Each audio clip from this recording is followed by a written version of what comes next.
ప్రపంచంలో అత్యంత పొడవైన చెట్టు ఏది? Answer Coast redwood.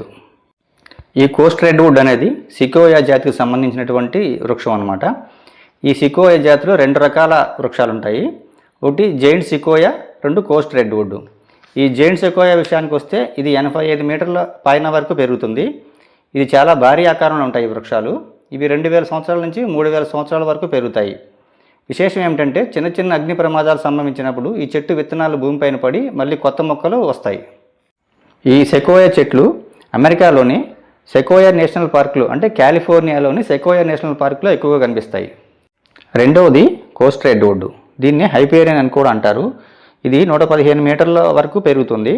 దీని జీవితకాలం 1200 సంవత్సరాల నుంచి 2200 సంవత్సరాల వరకు కూడా ఇది జీవిస్తుంది. ఇది కూడా కాలిఫోర్నియాలోని రెడ్వుడ్ నేషనల్ పార్కులో ఎక్కువ కనిపిస్తాయి. ఇంకోటి ఏంటంటే ఇది కోస్టల్ రీజియన్లో ఎక్కువగా పెరుగుతూ ఉంటాయి. ఈ రెండు చెట్లు కూడా అమెరికాలోని కాలిఫోర్నియాలో మాత్రమే కనిపిస్తూ ఉంటాయి.